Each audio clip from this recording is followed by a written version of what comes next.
Assalamualaikum warahmatullahi wabarakatuh.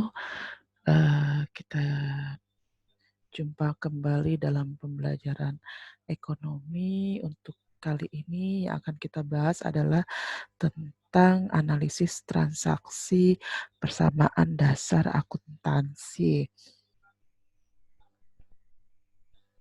Baik, adapun tujuan pembelajaran untuk pertemuan hari ini yaitu peserta didik diharapkan mampu menjelaskan transaksi dan pencatatan dalam persamaan dasar akuntansi. Nah, ini petunjuk dan aturan pakainya ya pada saat kita melakukan analisis transaksi akuntansi, yaitu ketika menganalisis transaksi, setiap transaksi keuangan yang terjadi akan mempengaruhi sedikitnya dua jenis akun. Jadi ada dua jenis akun yang akan nantinya terpengaruh ya karena adanya transaksi keuangan. Nah, ini termasuk dalam penggolongan akun di mana ada harta. Ya, di sini ada harta, ada utang, lalu ada modal atau yang biasa disebut dengan ekuitas. Harta atau aset, ya kita ingat, Ibu ingatkan kembali bahwasannya harta atau aset itu adalah sumber daya yang dimiliki oleh perusahaan. Ya. Nah, sumber daya yang dimiliki oleh perusahaan ada kas, ada tanah, bangunan, peralatan, perlengkapan, piutang usaha, dan wesel tagih. Sedangkan ya, utang atau kewajiban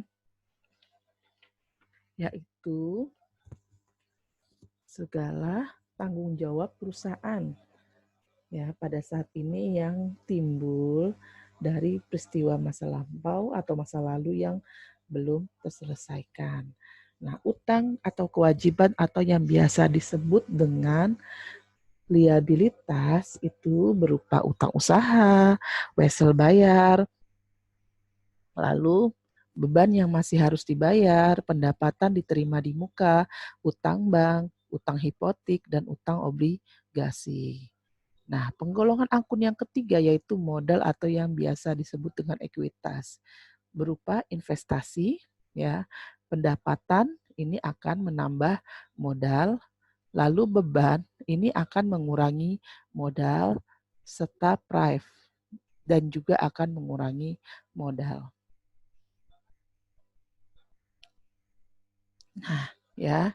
Nah, ini harus diingat ya, rumus persamaan dasar akuntansi ya, di mana harta sama dengan utang ditambah modal.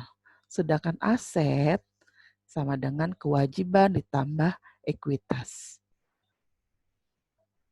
Nah, kalian dapat lihat ya, dalam analisis transaksi pada tanggal 2 Desember 2019, Nugroho memulai sebuah warung internet dengan nama Siang Malam.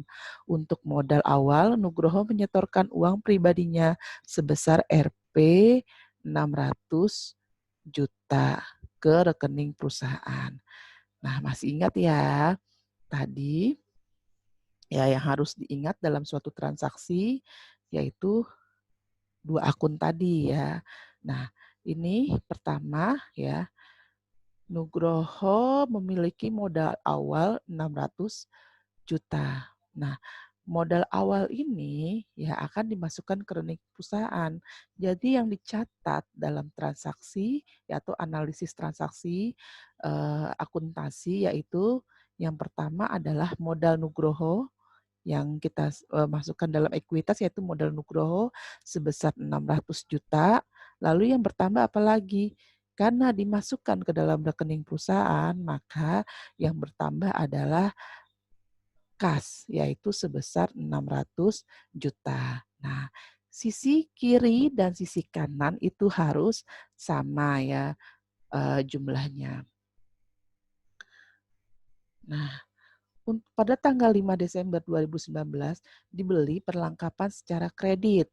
Ya, dibeli perlengkapan secara kredit sebesar 2 juta dari toko Tiga Saudara. Nah, di sini ya karena pembelian barang atau pembelian perlengkapan secara kredit, maka kita lihat jurnalnya. Ya, kita tambah lagi perlengkapan ya sebesar 2 juta ya. Karena pembeliannya secara kredit berarti ya di sisi kanan kita catat sebagai hutang yaitu sebesar 2 juta. Maka di total ya saldo asetnya ya dan kewajiban ekuitas yaitu sama sebesar 602 juta rupiah. Ya, jadi sisi kiri dan kanan harus sama ya. Nah, ini tadi kasnya 600 juta ya ditambah dengan perlengkapan 2 juta. Jadi totalnya 602 juta. Sedangkan di sisi kanan ya hutang atau kewajiban ditambah ekuitas. Hutangnya 2 juta dan ekuitasnya 600 juta. Maka jumlahnya sebesar 602 juta. Sisi kiri dan sisi kanan harus balance atau sama. Nah, untuk transaksi pada tanggal 8 Desember dibeli peralatan internet secara tunai seharga 400 juta. Nah, di sini ya, karena pembelian peralatan secara tunai, maka peralatan bertambah sebesar 400 juta karena pembelian secara tunai, kas berkurang sebesar 400 juta. Maka yang kita catat adalah ya tanggal 8 di bulan 12 pembelian peralatan tunai. Nah, dalam kurung ya karena ini mengurangi maka dicatat 400 juta ya. Lalu di sisi sebelah kasnya masih dalam aset ya. Lanjut ya masih dalam aset yaitu peralatan. Nah, ya dicatat karena peralatan bertambah ya merupakan aset sebesar 400 juta. Ya, bagaimana dengan sisi sebelah kanannya, kewajiban atau ekuitas? Tidak terpengaruh ya. Jadi di sini ya untuk kas ya 600 juta dikurang 400 juta sebesar 200 juta ya. Maka aset ya nilainya 200 juta ditambah 2 juta ditambah 400 juta. Nah, besarnya tidak berubah sama seperti sebelumnya. Ya, karena tidak ada yang dikurangi, hanya kas dikurangi namun peralatan bertambah. Maka sisi kiri dan sisi kanan masih tetap sama atau balance. Lalu pada tanggal 10 Desember 2019, Warnet siang malam menerima pendapatan jasa sebesar 10 juta secara tunai. Nah, pendapatan ya akan menambah kas serta modal. Nah, makanya dicatat tanggal 10 bulan 12 ya. Kas bertambah 10 juta dan ekuitas atau modal bertambah 10 juta sehingga menambah jumlah aset dan jumlah kewajiban plus ekuitas yaitu sebesar 612 juta. Nah, di tanggal 11 Desember dibayar gaji pegawai sebesar 3.500.000 ya. Nah, pembayaran gaji pegawai ini akan mengurangi kas.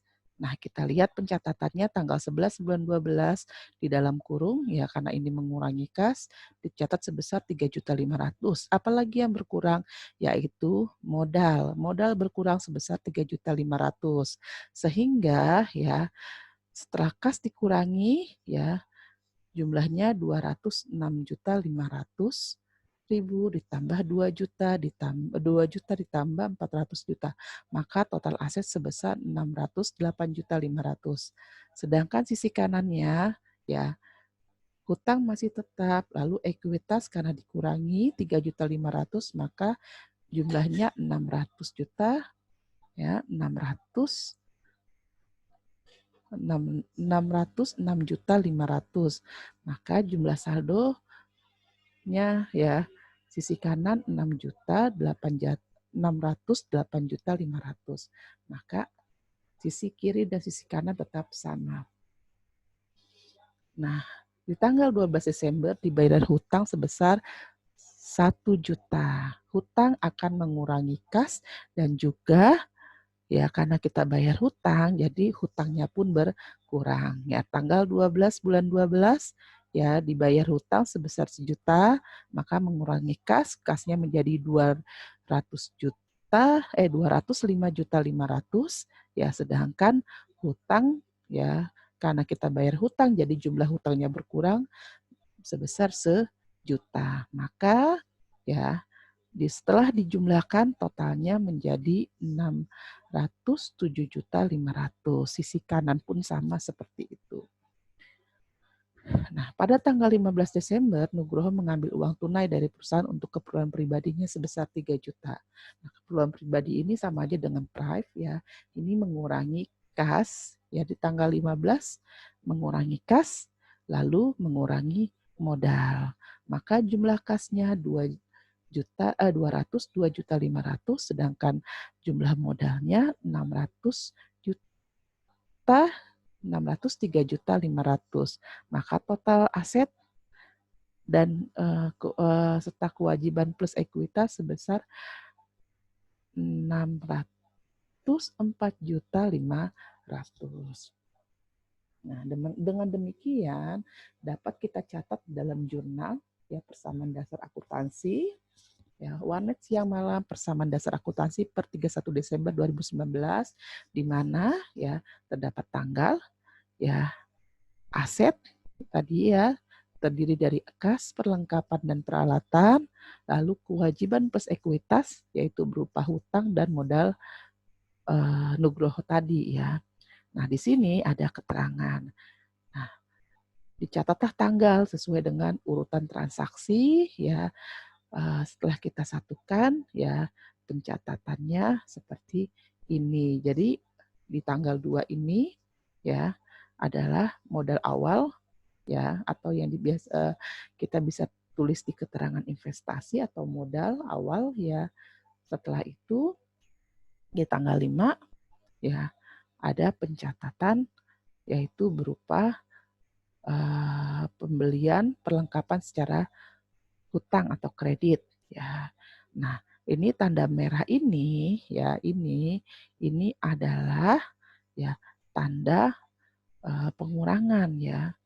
Pengurangan dari transaksi yang sudah digunakan ya. Contoh misalkan di sini tadi ya. Nah, pengurangan kan ya di sini ya.